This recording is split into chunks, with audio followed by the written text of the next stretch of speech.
Hi everyone, welcome to this session with Christiana Figueres. I'm Mark Dooley, Global Head of Macquarie's Green Investment Group. You might recall that Green Investment Group resulted from our acquisition of the UK Green Investment Bank back in 2017, thus creating a really substantial global investor in renewable energy projects.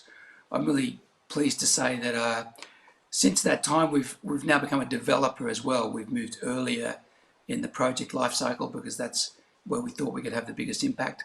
And we've now got 30 gigawatts of renewable energy projects in development around the world. To give you a sense of scale, that's about 3/5 of the UK's peak load. So we're here as a developer, and that's a way to think about us. But let's talk about Christiana. Wonderful to have you here today, Christiana. So Christiana is a founding partner. Christiana is a founding partner of Global Optimism and a globally recognised leader on climate change, a field in which she's worked tirelessly for 30 years. She was the Executive Secretary of the UN Framework Convention for Climate Change from 2010 to 2016, responsible for delivery of the landmark Paris Agreement in 2015. During this time, she became known for a collaborative form of diplomacy that resulted in the unanimous adoption of the agreement by 195 countries. Her podcast, Outrage and Optimism, is essential listening for anyone involved in tackling the climate crisis. I can vouch for that. So, Christiana, the Paris Agreement called out 3 key actions: holding the increasing global average temperature to below 2 degrees, ideally to 1.5 degrees, to increase the ability to adapt and build resilience. And central to our discussion today, and I'm going to quote this verbatim, making finance flows consistent with a pathway towards low greenhouse gas emissions and climate resilient development. Now, we know how meticulously every clause of these agreements is thought through, crafted, negotiated. Was finance always going to feature so prominently in the Paris Agreement? And then if you could comment on that, and also just here we are 6 years later, give us a report card, give those of us in the finance sector a report card on how we've done against that mandate and call to arms that were given in 2015.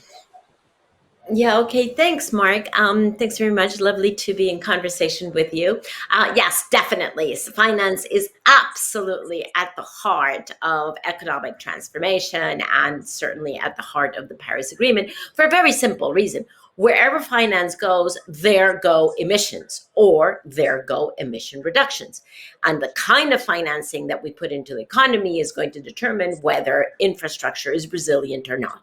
So it is definitely the defining feature of certainly of infrastructure, but also the defining feature of the speed and scale with which we reduce emissions. So absolutely central. Now, fast forward from 2015 to where we are today, and race to zero has become, at least among those of us who are working on climate change, a kitchen table term.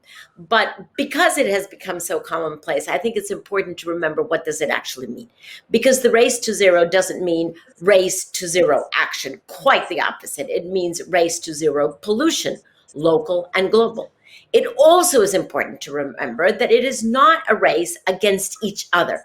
It is not a race of one government or one country against each other, or one city against another city, or one financial institution against another. Quite differently. It is actually a race against time.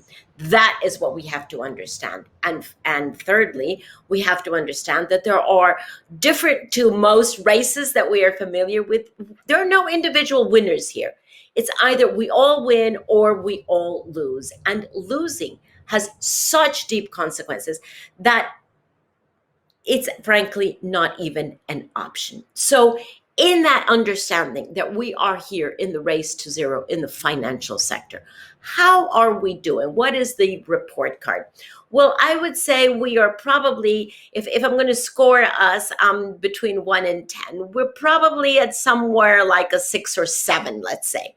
And that has actually come up from a very, very low level of effort. Over the past 1 to 2 years, we have definitely seen a dramatic shift towards improvement in the financial sector, certainly from policy, from regulatory measures, and from voluntary action. From policy, I would just like to highlight that we now have 70% of the governments of the world, 70% of the economy, committed, not yet there for sure, but committed to net zero. That is remarkable improvement.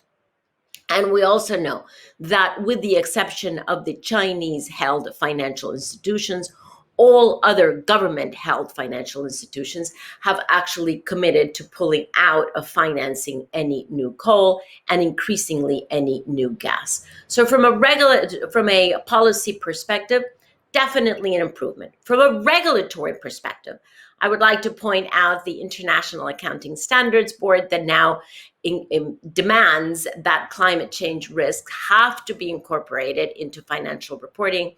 We also have, of course, the Network for Greening the Financial System, 92 members, and very excitingly, and part of Macquarie's action, the voluntary institution actions, with the Asset Owner Alliance, 42 institutions, 6.6 trillion, the Net Zero Asset Manager Initiative that includes Macquarie Asset Management, the Paris Aligned Investment Initiative, and all of this, of course, under a much broader tent, which is the Glasgow Financial Alliance for Net Zero.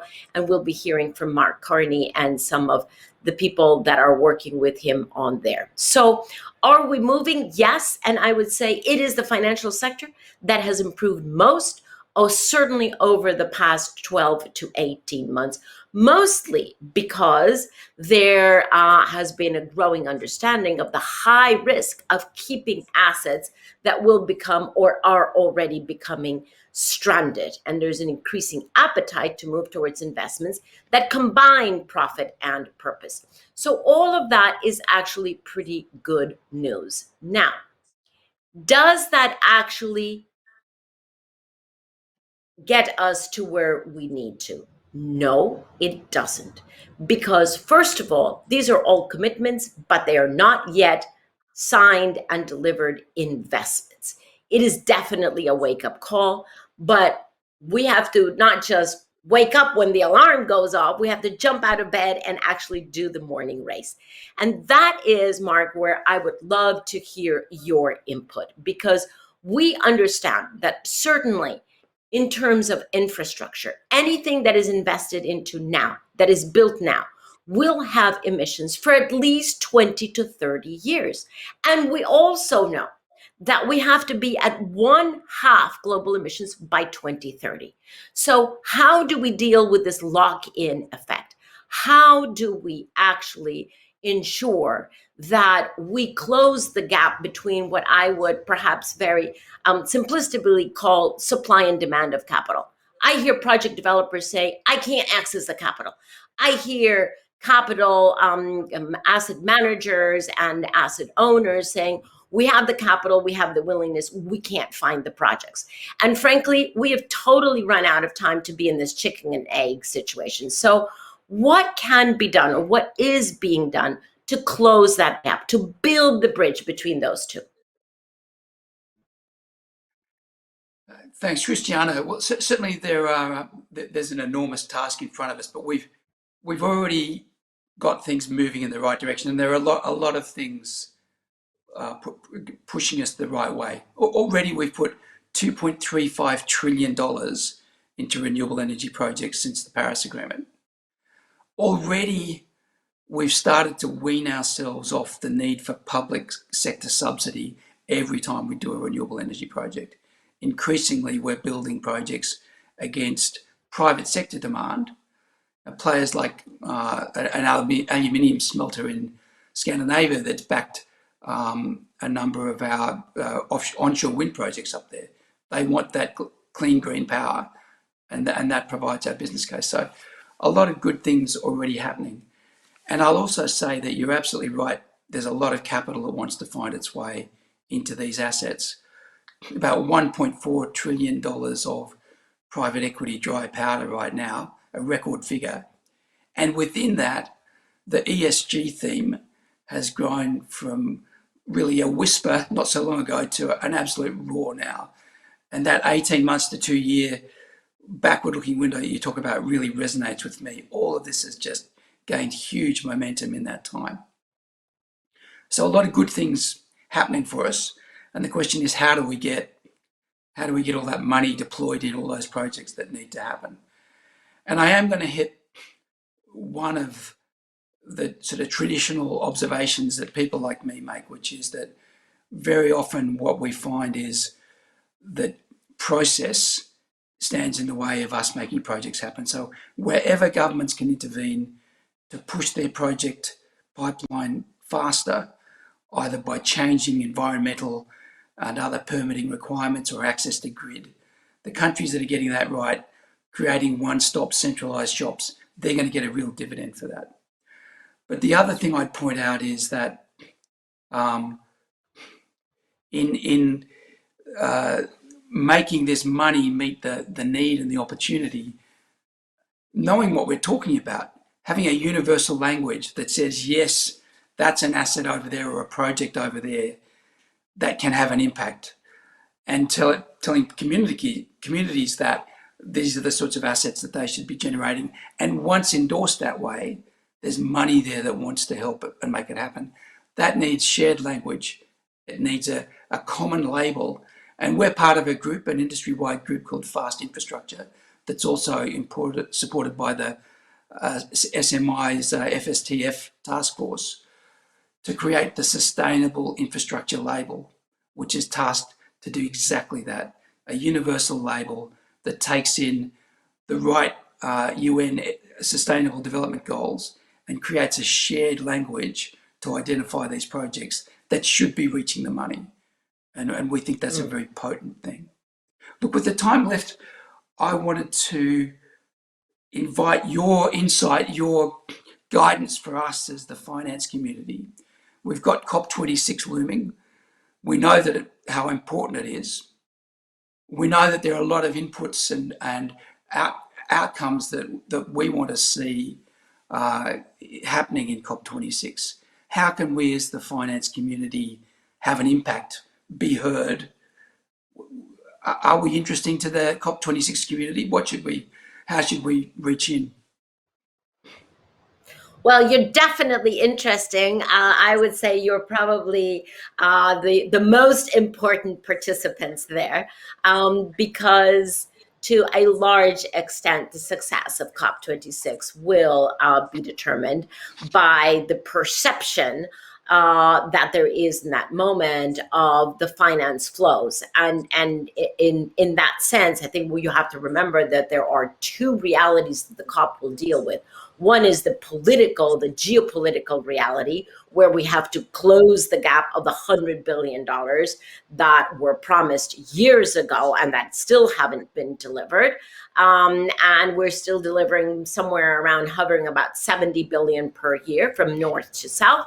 That gap has to be closed. That is a very small gap in the scheme of things, but it has to be closed in order for the political balance to be reached in COP26. So that is the political reality. Equally important, but much larger, is the economic reality, what I call the real economy. And that's where we see the $1 trillion that have to go into the clean investments that you have actually named. So the proposal that you are working on, Mark, the FAST initiative, I think is very worthy of putting on an important platform at COP26. And I would be delighted to work with you to do that, because I think it really does begin to speak to that issue that we have of building that bridge between supply and demand.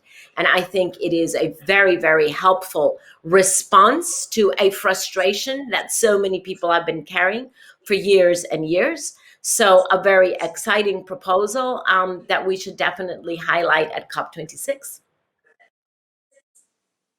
Excellent. Thanks very much, Christiana. And I guess the words I take away is that this is a race not against each other, but against time, and one that we all win together or all lose together. Let's hope it's the former. And let's hope that COP26 is a real engine of driving us towards that outcome. Thanks very much for your time. Indeed. Thank you, Mark.